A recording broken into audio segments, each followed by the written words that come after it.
हापूस आंब्याचा हंगाम लवकर संपणार। नमस्कार, मी अर्पिता नाईक आणि आपण पाहताय कोकण विजन।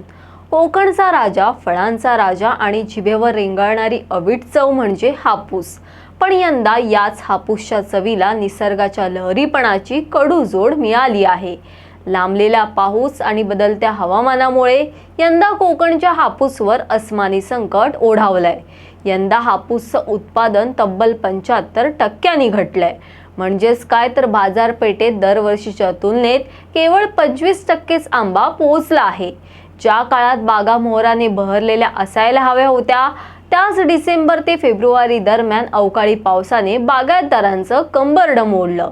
पाहुयात याबाबतचा सविस्तर तपशील।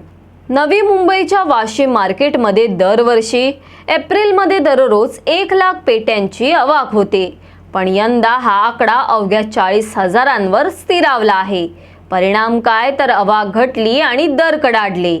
सध्या हापूसच्या एका पेटीचा भाव 2,000 ते 6,000 रुपयांपर्यंत पोहोचला आहे। प्रीमियम दर्जाच्या हापूससाठी तर ग्राहकांना 6,000 रुपये मोजावे लागत आहेत। त्यामुळे सर्वसामान्यांसाठी यंदा हापूस खाणं एक केवळ स्वप्नच ठरताना दिसतंय। फक्त स्थानिक बाजारच नाही तर निर्यातीलाही मोठा ब्रेक बसला आहे। एअर कार्गोचे दर गगनाला भिडल्याने निर्यातदारांना आपला माल स्थानिक बाजारात वळवावा लागतोय।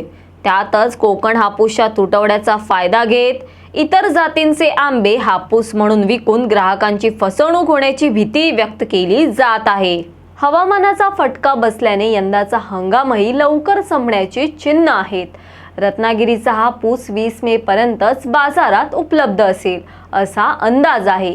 एकंदरीत निसर्गाची साथ न मिळाल्याने यंदाचा आंबा हंगाम बागायतदार आणि ग्राहक अशा दोघांच्याही डोळ्यात पाणी आणणारा ठरला आहे। यावरील तुमचं मत आम्हाला न चुकता कमेंट बॉक्सद्वारे नक्की कळवा आणि अशाच विविध विषयांवरील सविस्तर तपशील जाणून घेण्यासाठी कोकण विजनला सबस्क्राईब करा व बेल बटन दाबा। धन्यवाद।